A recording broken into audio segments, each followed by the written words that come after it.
ఒక రోజున ఆ నందవ్రజంలో ఉండేటటువంటి పెద్దలందరూ సమావేశం అయ్యారు. అందులో ఉపనందుడు అని ఆయనకి ఈశ్వరానుగ్రహం ఎక్కువ. ఎందుచేత అంటే మనకి శాస్త్రంలో ఒక మాట ఉంటుంది, సమస్యకి పరిష్కారం ఎక్కడుంటుంది అంటే సమస్యకి పరిష్కారం మళ్ళీ ఎక్కడో ఉండదు, మన మస్తిష్కంలోనే ఉంటుంది పరిష్కారం కూడా.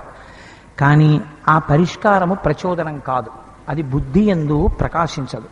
ఎందుకు ప్రకాశించదు అంటే ఈశ్వరుని యొక్క అనుగ్రహము భాషించలేదు కనుక. అందుకే గాయత్రి చేస్తే ప్రతిరోజు ఏమడుగుతారంటే ప్రచోదయాత్ ప్రచోదయాత్ ప్రచోదయాత్. భూపసభాంతరాళమన పుష్కళ వాక్చతురత్వము ఆజిబాహాపటు శక్తియున్ యశమునందనురక్తియు ప్రకృతి సిద్ధగుణంబులు సజ్జనాళికిన్నంటాడు భర్తృహరి. నిండు సభామంటపంలోకి వచ్చి తాను చెప్పవలసిన విషయాన్ని చెప్పలేక మరిచిపోయి ఇంటికి వెళ్ళిన తర్వాత అయ్యో నేను ఈ విషయం చెప్తే బాగుండేదని గుర్తుకొచ్చి వేళ్ళు విరుచుకున్నాడు అనుకోండి, ఏమిటి ప్రయోజనం? అలాగే ఒక మంత్రాంగం చేసేటటువంటి సమయంలో ప్రభువు దగ్గర కూర్చుని సలహా చెప్పవలసిన సమయంలో సరి అయిన సలహా తన మేధస్సుకి ప్రచోదనం కాలేదనుకోండి, ప్రభువు యొక్క ప్రతిష్ఠ నిలబడదు. అందుచేత ఏ కాలమునకు ఏ పరిష్కారము ఏ సమస్యకి ఎలా సూచించాలో అప్పటికి తగినట్టు బుద్ధి ప్రచోదనం జరగాలంటే దానికి ఈశ్వరానుగ్రహం ఉండాలి, లేకపోతే చెప్పలేరు. ఇదే నిరూపిస్తారు భాగవతంలో. ఎందరో గోపకులు ఉన్నారు అక్కడ, వాళ్ళందరూ సమావేశం అయ్యారు. సమస్య అందరికీ తెలుసు. లేక పుట్టినటువంటి వాడు కృష్ణుడు. ఎవరు? సాక్షాత్ తమ ప్రభువైనటువంటి నందుడికి జన్మించాడు. కానీ ఆయన పుట్టినది మొదలుగా ఉపద్రవాలు వస్తున్నాయి. అసలు ఇంకా కన్నులు కూడా తెరవనటువంటి చంటి పాపడగా ఉన్నప్పుడు పూతన వచ్చి ఆయన్ని సంహరించడానికి ప్రయత్నం చేసింది. కొంచెం బోర్లగిడపడేటటువంటి వయస్సు వచ్చేటటువంటి సమయానికి శకటాసురుడు వచ్చి సంహరించే ప్రయత్నం చేశాడు. తృణావర్తుడు వచ్చాడు. తదనంతరం నిన్నటి వరకు మనం ఎంతమంది రాక్షసులు వచ్చి ఆయన్ని నిగ్రహించాలని ప్రయత్నం చేశారో చూస్తున్నాం. చిన్నతనంలో ఇన్ని ఉపద్రవాలు వస్తున్నాయి కాబట్టి మనం ఈ నందవ్రజాన్ని విడిచిపెట్టి పక్కనే ఉన్నటువంటి బృందావనానికి వెళ్ళిపోదాము అన్నారు. అక్కడ ఒక మాట చెప్పారు పెద్దలు, అంతమంది గోపబాలురు ఉన్నప్పటికీ అందులో ఉపనందుడు మాత్రమే ఈ మాట చెప్పడానికి కారణము అతని యొక్క బుద్ధి యందు పరమాత్మ యొక్క అనుగ్రహము ప్రకాశించుట. ఆ కారణం చేత బృందావనానికి వెళ్ళిపోదామన్నారు. బృందావనానికి ఆ పేరు రావడానికి ఒక ప్రధానమైన కారణం ఉంది. అక్కడ ఉండేటటువంటి అటవీ ప్రాంతం అంతా పల్లేరుకాయలతో ఎక్కువగా నిండి ఉంటుంది. ఆయన ఒక మాట చెప్పాడు, బృందావనం చాలా రమ్యమైనటువంటి కొండలతో ఉంటుంది, చక్కటి తీయటి జలాలు ప్రవహించేటటువంటి నదులతో ఉంటుంది. అందులో హంసలు కారండవములు మొదలైనటువంటి జలపక్షులు ఆడుకుంటుంటాయి. అరవిరిసినటువంటి తామర పువ్వులు ఉంటాయి. అన్నిటినీ మించి కావలసినంత పసరిక లభిస్తుంది. కాబట్టి మన పశువులన్నీ ఆ పసరికని మెయ్యచ్చు, కావలసినన్ని నీళ్లు తాగచ్చు. ప్రపంచంలో అన్నింటికన్నా ధర్మం నిలబడడానికి ప్రధానంగా కావలసినది ఏది అంటే నీరు. అసలు నీరు దొరకలేదనుకోండి ధర్మం లుప్తమైపోతుంది. ఎందుకంటే మీరు ఎప్పుడైనా ఎక్కడికైనా వెళ్ళి పూజ చెయ్యాలని కూర్చున్నారనుకోండి, ఓ ఆచమ్య ఓం కేశవాయ స్వాహ అన్నారనుకోండి, చేతిలో నీళ్లు పోసుకోవాలి. అసలు ఆ నీళ్లే దొరకలేదనుకోండి, ఇంకా సంధ్యావందనం ఎక్కడుంది? ఇంకా నీళ్లే దొరకకపోతే అసలు పూజ ఎక్కడుంది? నీరు సంజీవనం సమస్తస్య జగత సలిలాత్మక భవయిత్యుచ్యతే మూర్తిర్భవస్య పరమాత్మనః అంటుంది లింగపురాణం. భవతి అంటే బ్రతికి ఉంటా, భవ అట్లా చేయగలిగినటువంటి వాడు భవుడు. ఆ భవుడు ఏ రూపంలో ఉంటాడంటే నీటి రూపంలో ఉంటాడు. అందుకే జంబుకేశ్వరంలో జలలింగము అంటారు. ఆ నీరు దొరకలేదనుకోండి అసలు ఇంకా ప్రపంచం నిలబడదు. నీటి వల్ల మాత్రమే నిలబడుతుంది, నీటి వల్లనే లయమైపోతుంది. అదో విచిత్రం. అందుచేతనే ఆ నీటికి అంత ప్రాశస్త్యం ఉంది శాస్త్రంలో. అటువంటి నీరు పుష్కలంగా దొరుకుతుంది. అది కూడా ఎటువంటి నీరు? ప్రమాదకరమైనటువంటి నీరు కాదు, అత్యంత తీయని సుగంధభరితమైనటువంటి జలములు దొరుకుతాయి. అందుకని మనందరం బృందావనానికి వెళ్ళిపోదామన్నారు. సరే, ఆ బృందావనానికి బయలుదేరి వెళ్ళేటప్పుడు వృద్ధుల్ని బాలుర్ని బళ్ళెక్కించారు. మొట్టమొదట గోసంపదనంతటినీ నడిపించారు. మంచి విలుకాళ్ళైనటువంటి గోపబాలుర్ని చేతికి ధనస్సు బాణాలు ఇచ్చి ఆ గోసంపదనంతటినీ రక్షణ కలగచేస్తూ బృందావనానికి తరలించారు. బృందావనానికి వెళ్ళిపోయిన తరువాత గోపబాలురందరూ ఇళ్ళు కట్టుకునేటప్పుడు అర్ధచంద్రాకారంగా కట్టుకున్నారు అన్నారు.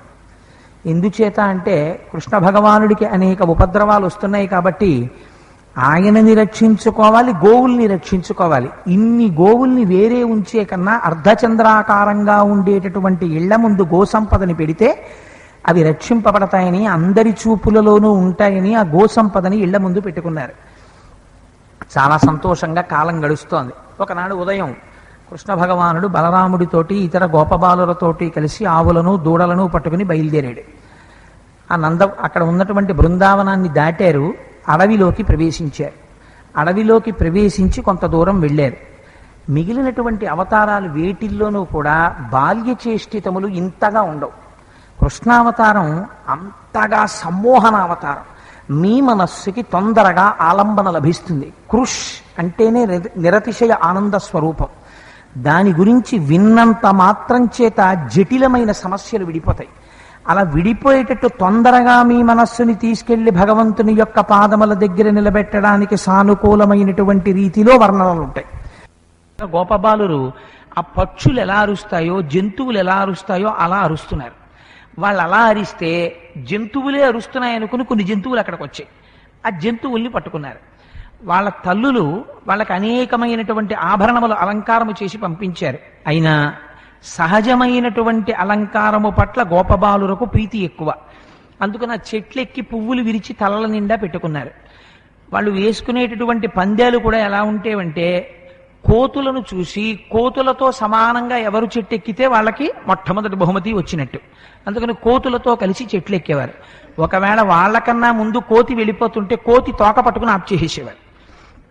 అంతగా కొన్ని దూడలతో కలిసి పరిగెత్తేవారు. అందుచేత స్వామి అలా వెడుతున్నారు. ఆయనతో పాటుగా ఈ గోపాల బాలురందరూ వెడుతున్నారు. ఇక్కడ మీరు గమనించవలసిన చిత్రం ఒకటి ఉంటుంది కృష్ణలీలలో. ఆ పిల్లలు ఆడతారు, కానీ వాళ్ళు ఆడేటప్పుడు ఎప్పుడూ వాళ్ళకి కృష్ణుడే ప్రమాణం. ఎవరు ముందెళ్ళి కృష్ణుడిని ముట్టుకుంటారంటారు. కృష్ణుడు ఏం చేస్తున్నాడు? కోతులతో చెట్టు ఎక్కుతున్నాడు, అందుకని మనము ఎక్కుదాం. కృష్ణుడు పరిగెడుతున్నాడు, మనము పరిగెత్తడం. కృష్ణుడు పరిగెడుతూ మధ్యలో ఎవరో తెచ్చుకున్నటువంటి మధుర పదార్థాన్ని తీసేసుకుని తాను తింటుంటాడు. వాళ్ళు కూడా కృష్ణుడి చేతిలోంచి లాక్కుని వాళ్ళు తింటుంటారు. ఇంకా చిత్రం ఏమిటో తెలుసా అండి? బ్రహ్మగారి 4 తలకాయలు 8 చేతులతో కొట్టుకున్నాడు. ఎందుకంటారేమో, కృష్ణుణ్ణి గుద్దారు వాళ్ళు, కృష్ణుణ్ణి తన్నారు, కృష్ణుణ్ణి కౌగిలించుకున్నారు, కృష్ణుడి మీద పడ్డారు, కృష్ణుడు వాళ్ళ మీద పడ్డాడు. వాళ్ళు అంతగా సులభశీలురై ఆడుకున్నారు. ఎవరు? యజ్ఞ సాధన యజ్ఞాంతకృత్యజ్ఞ గుహ్యం అన్నమన్నాదయేవచ ఆత్మయో నిస్వయం జాతో వైఖాన సమగాయన అని మనం ఎవరిని పిలుస్తున్నామో ఆయన దేవకీ నందన స్రష్టాక్షితీశ పాపనాశన. అంత సులభుడై ఈ భూమండలం మీద చిరించాడు. హాయిగా మమేకమయ్య గోపాల బాలులతో ఆడుకుంటున్నాడు. ఆడుకుంటున్నటువంటి కృష్ణ పరమాత్మకి వాళ్ళ దగ్గరున్నటువంటి గోసంపద సామాన్యం కాదు. కొన్ని కోట్ల దూడలు అన్ని. ఏదైనా ఇబ్బంది వస్తే ఇదేమిటి కొత్తగా ఒక దూడ కనపడుతోంది, మనం వెళ్ళా దూడను ముట్టుకుందాం అనుకోరు. ఏది కొత్తది కనపడినా, ఏది తిన్నా, ఏది తాగినా, ఏది అనుభవించినా, ఏది పాడినా, ఏది పలికినా, ఏది చెప్పినా కృష్ణుడితోటి. అందుకని వాళ్ళందరూ పరిగెత్తుకుంటూ కృష్ణుడి దగ్గరికి వెళ్ళారు. కృష్ణ కృష్ణ, మనం ఇంతకు ముందు చూడలేదు ఈ దూడ, ఇదేదో కొత్తగా వచ్చింది ఈ దూడ, చూడు చాలా చిత్రంగా ఉంది అన్నారు. అనేసరికి ఆయన చూశాడు. ఆ వచ్చినటువంటి రాక్షసుడు కంసుడి పనుపున వచ్చినటువంటి రాక్షసుడు. ఆయన పేరు ధేనుకాసురుడు, ఆ వత్సాసురుడు. గోవత్సము అని పిలుస్తాం కదా, ఒక్క ఆవుకి పుట్టినటువంటి దూడకి మాత్రమే ఆ పేరు వాడతాం వత్స అని, ఇంకా దేనికి వాడరు. నేను తరచు చెప్తుంటాను ఆ మాట. ఎందుచేత అంటే ఒక్క భగవంతుడొక్కడే మన శరీరమునకు పట్టినటువంటి పాపరాశిని తొలగించి మనని తనవాడిగా చేసుకుంటాడు శరణాగతి చేసినప్పుడు. అలాగే ఆవు ఒక కడుపున పుట్టినటువంటి దూడ శరీరమునకు పట్టినటువంటి మావిని తన తాలికతో నాకి శుభ్రం చేసుకుంటుంది. అందుకని గోవత్సము అని పేరు. ఆ దూడ వంక చూశాడు. చూసి, మీరందరూ చూస్తున్నారు కదా, ఈ దూడ కొత్తగా కనపడుతోంది అంటున్నారు, ఇదేమిటో నేను వెళ్ళి దగ్గరికి వెళ్ళి చూస్తానన్నాడు. అని ఆ దూడ దగ్గరికి వెళ్ళాడు. వెళ్ళి చూస్తే ఆ దూడని ఆవేశించినటువంటి రాక్షసుడు ఒకడున్నాడు. తన కాళ్ళు పైకెత్తి కృష్ణుణ్ణి తన్ని కృష్ణుణ్ణి సంహరించాలన్న కోరికతో వచ్చాడు. ఆయన దగ్గరికి వెళ్ళి, చూశారా ఎంత చిత్రంగా ఉందో ఈ దూడ అని తత్పదములు తోకయన్ బిగియగట్టి చలంగి వెలంగి మానితో జదియగ నొక్క పెట్టుకొని చంపే కుమారుడు లెగరక్కసిన్. ఆ దూడ యొక్క 2 కాళ్ళు వెనకవి పట్టుకున్నాడు. ఎత్తబోతుంటే ముందు 2 కాళ్లతో కలిపాడు, 4 కాళ్ళని తోకతో కలిపి కట్టేశాడు. కట్టేసి ఆ పక్కనే వెలగ చెట్టు ఒకటి ఉంది, దాని నిండా వెలగపళ్ళు ఉన్నాయి. ఆ వెలగపళ్లతో కూడినటువంటి వెలగ చెట్టుకేసి దూడని కొట్టాడు. కొడితే జడియ కుమారుడు లేగరెక్కసిన్ గుదులు కొనంగ బాలకులు కోయనియార్వన కర్వలీలతోన్. ఈ పిల్లలందరికీ సంతోషం. వాళ్ళందరికీ ఎంత సంతోషం అంటే కృష్ణుడు కొత్త దూడని విసిరిశాడు. ఎందుకు విసిరిశాడు వాళ్ళకి అనవసరం, కృష్ణుడు ఏం చేసినా సంతోషం అంతే. నిజంగా పోతన గారు రాయడంలో అందం చూడండి, ఆయన ఆంధ్రీకరించడంలో. మీరు ఎప్పుడైనా కాలేజీల్లో కొత్తగా ఇనాగ్యురల్ సెషన్స్ కానీ, లేకపోతే కాలేజీల యానివర్సరీ ఫంక్షన్స్ కానీ, లేకపోతే స్కూళ్లలో ఫంక్షన్స్ కానీ, లేకపోతే చాలా ఆతతాయి విద్యార్థులు ఉండేటటువంటి క్లాస్ రూమ్స్ లో బలహీనుడైన టీచర్ ఉన్నప్పుడు కానీ, మ్యాథమెటిక్స్ మాస్టర్ ఉన్నప్పుడు జాగ్రత్తగా ఉంటారు వాళ్ళు. పాపం ఎవరైనా ఎక్స్ట్రా క్లాస్ తీసుకోవడానికి వచ్చారనుకోండి, కింద క్లాస్ మాస్టారు, వీళ్ళందరూ కలిసి అరుస్తారు, ఓ నరుస్తుంటారు. జదియ కొనంగా బాలకులు కోయనియార్వ నఖర్వలీలతో అన్నారు పోతన గారు. ఈ పిల్లలందరికీ సంతోషం వేసేసింది, ఓహో నరిచారు. ఈ దూడ వెళ్ళి వెలగ చెట్టుకేసి కొట్టుకుంది. కొట్టుకోగానే ఆ దూడ యొక్క శరీరము నుగ్గైపోయింది, ఆ దూడ పడిపోయింది. ఆ దూడని ఆవహించి ఒక రాక్షసుడు ఉన్నాడు, ఆయన పేరు కపిద్ధాసురుడు. ఆయన కూడా తన వెలగ పండ్లతో కొట్టి చంపుదామని ఆయన చూస్తున్నాడు. ఈ దూడ వెళ్ళి కొట్టుకునేటప్పటికీ వెలగ చెట్టు పడిపోయింది. ఇద్దరూ ఏకకాలమునందు సంహరింపబడ్డారు. ఇదొక లీల. కానీ మీరు ఈ లీల వింటే ఏమిటండి ఇది పెద్ద లీల ఏమిటండి, చాలా చిన్న విషయం కదా, ఓ చిన్న దూడ రూపంలో వచ్చాడా, పూతనొస్తేనే ఆగలేదు కదా, అలాంటిది వెళ్ళి దాన్ని 4 కాళ్ళు పట్టుకుని గిరగిరా తిప్పి వెలగ చెట్టుకి వేసి కొట్టేశాడా, ఈ మాత్రం దానికి అది పెద్ద లీల ఎలా అవుతుంది అని మనకు అనుమానం వస్తుంది. కానీ కృష్ణ పరమాత్మ చేసినటువంటి లీలలు మన జీవితాన్ని ఉద్ధరించుకోవడానికి పనికొచ్చేటటువంటి ఉపనిషత్తుల చేత ప్రతిపాదింపబడిన జ్ఞాన భాగములు. అందులో ఒక రహస్యం ఉంటుంది. మనకి జన్మజన్మాంతరంగా చేసినటువంటి కర్మలు ఉంటాయి. ఏదో ఒక పని చేస్తూ ఉంటాం.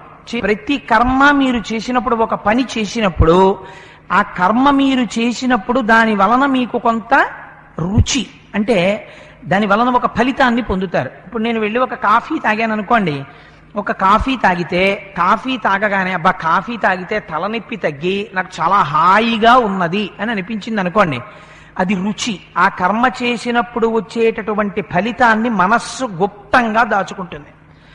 బాగుందన్నారు కదా కోటేశ్వరరావు, ఇంకో చెంబుడు తాగుతారా అని ఇచ్చారనుకోండి, అబ్బో వద్దండి అంత కాఫీ నాకు అక్కర్లేదు, కడుపులో తిప్పుతుందంటాను. కానీ మళ్ళీ ఇంకో 3 గంటలు పోయిన తర్వాత ఓ కప్పు కాఫీ ఉంటే బాగుండంటాను. ఇంతకు ముందు తాను అనుభవించినటువంటి ఒక వస్తువు చేత పొందిన ప్రయోజనాన్ని మనస్సు లోపల గుప్తంగా దాచుకుని మళ్ళీ ఆ వస్తువును అడుగుతుంటుంది. ఇది రుచి వాసన, రుచి వాసన అంటారు. ఒక జన్మలో వాసనా బలం గట్టిగా ఒక వస్తువు ఎందు ఉండిపోయింది అనుకోండి, భార్య ఎందు కాని, బిడ్డల ఎందు కాని, స్నేహితుల ఎందు కాని, ప్రపంచమునందు కాని, భోగ వస్తువుల ఎందు కాని, దేని ఎందో చాలా గాఢముగా ఉండిపోయింది. ఉండిపోతే వచ్చే ప్రమాదం ఏమిటి అన్నదాన్ని శాస్త్రం చెప్పింది. తుదన మనస్సు లయమైపోతుంది. ప్రాణం వెళ్ళిపోయేటప్పుడు, ప్రాణోత్క్రమణం అయిపోయేటప్పుడు మనస్సు దేని మీద ఆధారపడుతుందంటే ఊపిరి మీద ఆధారపడుతుంది. ఊపిరి నిలబడిపోతే మనస్సు కూడా నిలబడిపోతుంది. అందుకని ప్రాణోత్క్రమణం అయిపోతున్నప్పుడు ఆ మనస్సు కూడా లయమైపోతుంది ఆత్మలోకి.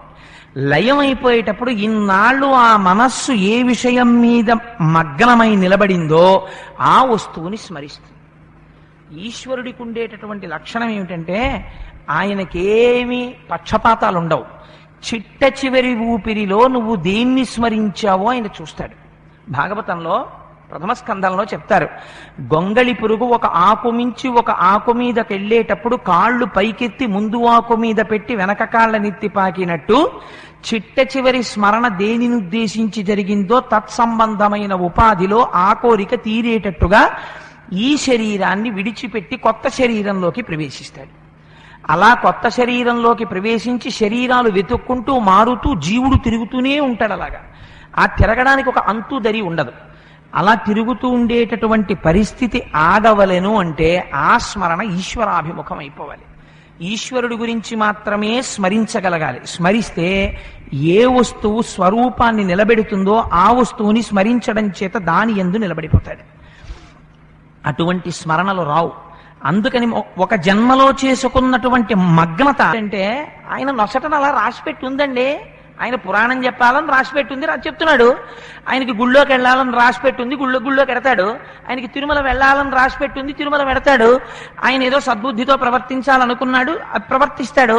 మా నొసటని ఇలా రాసిపెట్టుంది, మేము ఇలా ఉన్నాం, మేము ఎందుకు వెడతాం, మేము వెళ్ళాం పురాణానికి అంటాడు. కానీ ఆ మాట తప్పని చెప్పింది శాస్త్రం. అది బుద్ధి లేనటువంటి మిగిలినటువంటి ప్రపంచానికి సరిపోతుంది. కానీ మనుష్యుడనబడేటటువంటి వాడికి పరమాత్మ బుద్ధిని అదనంగా ఇచ్చాడు. మీ వాసనాబలాన్ని జయించడం కోసమే బుద్ధి.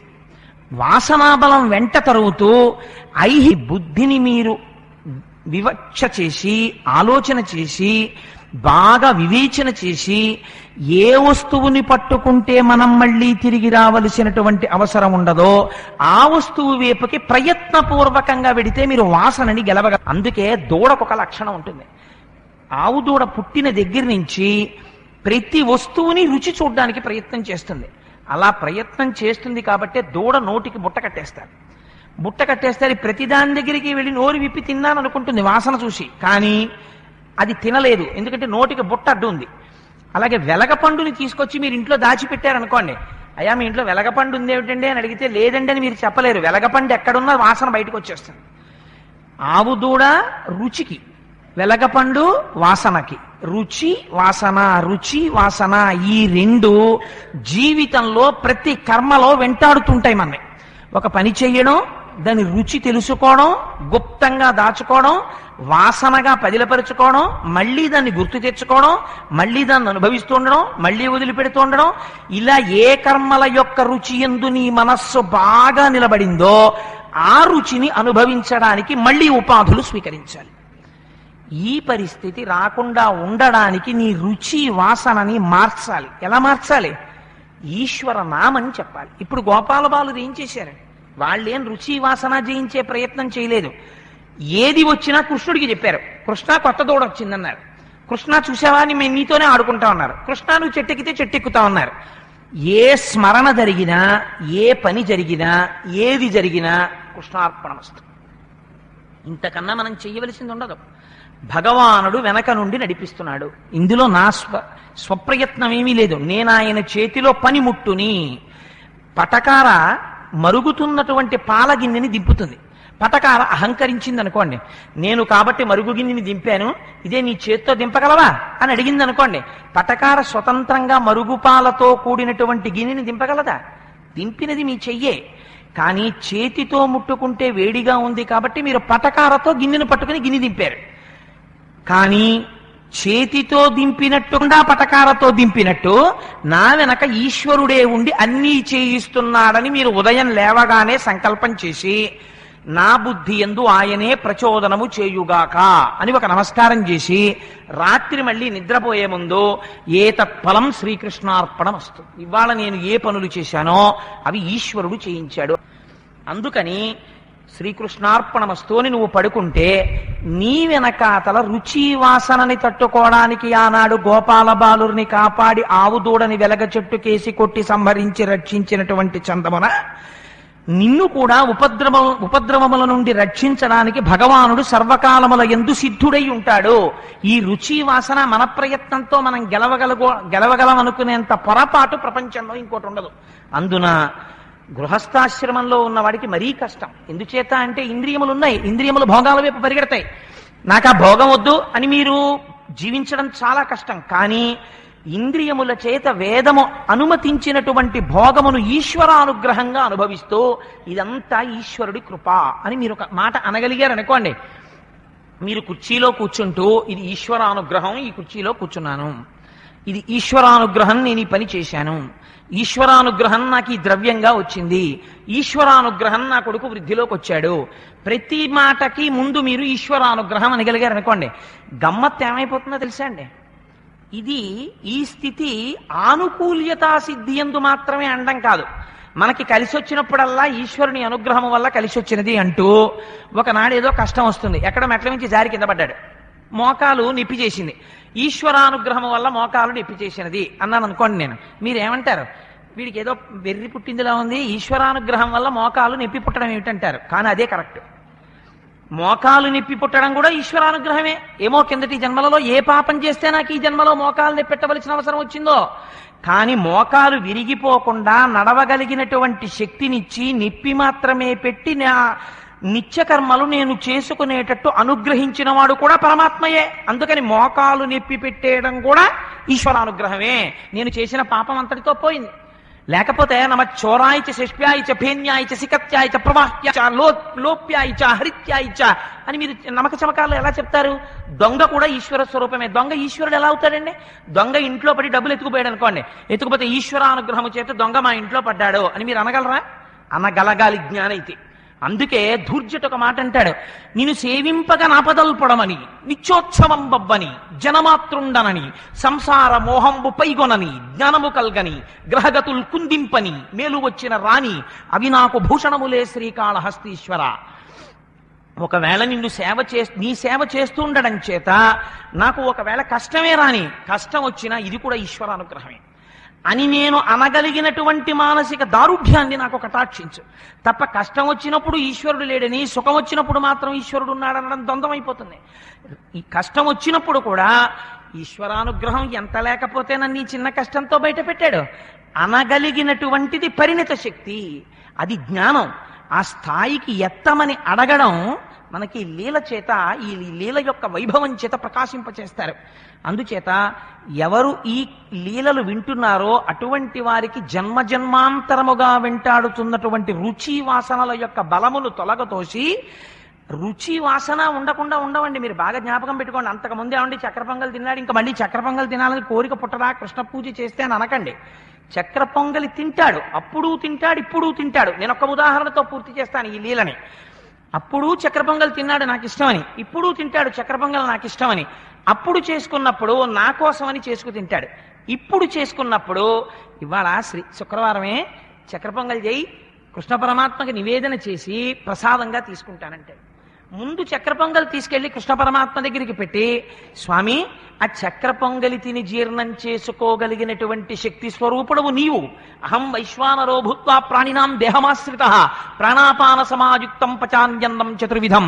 నా లోపల ఉండి నేను తిన్నటువంటి ఆహారం రుచి కొరకు నాలుక వరకు మాత్రమే చూసి పదార్థమును నవిలి లాలాజనముతో కలిపి మింగినటువంటి పుల్లని పదార్థమును రుచి చూడకుండా లోపల అగ్నిహోత్రుడవై పచనము చేసి జీర్ణము చేసి శక్తిగా మార్చి నా రక్తములో ప్రవేశపెట్టి శేష పదార్థమును బయటికి విసర్జించగలిగినటువంటి శక్తినిచ్చినటువంటి వాడు నీవని అంగీకరించి నివేదన చేసి ప్రసాద బుద్ధితో తాను స్వీకరిస్తున్నాడు. అప్పుడు తిన్నాడు, ఇప్పుడు తిన్నాడు. అప్పుడు తిన్నది దొంగ తిండి, ఎవడు యజమానో వాడికి చెప్పకుండా తిన్నాడు. ఇప్పుడు తిన్నది నిజమైన తిండి, ఎవడు ఈశ్వరుడో ఎవడు యజమానో వాడికి చూపించి తను తిన్నాడు. ఇది నివేదన యొక్క రహస్యం. అందుకని మన సంప్రదాయంలో ఏదైనా సరే నివేదన చేస్తారు. ఆఖరికి అలవాటైపోయినటువంటి పెద్దలు ఏ స్థితికి వెళ్ళిపోతారో తెలుసా అండి? టాబ్లెట్ వేసుకుంటే అనుకోకుండా అన్ని పైకేమనక్కర్లేదు, ఉమామహేశ్వర పరబ్రహ్మార్పణమస్తు అనుకుని టాబ్లెట్ వేసుకుంటాడు. అదేంటండి టాబ్లెట్ ఉమామహేశ్వర పరబ్రహ్మార్పణమస్తు అంతే, అలవాటు అయిపోయింది. ఇంకా జీవిత స్థానంలో మీరు లక్ష్మీనారాయణ పరబ్రహ్మార్పణమస్తానండి, నామరూపాలతో ఏముంది, పెద్ద గొడవ ఏం లేదు. ఏ పేరు పెట్టినా సరే ఈశ్వరుడి పేరు అంతే. ఆ స్థితికి తీసుకెళ్ళగలిగినటువంటి ఏర్పాటు ఏ లీల మనకి చెప్తోందో దానికి కపిద్ధాసుర వత్సార సంహార లీల అని పేరు.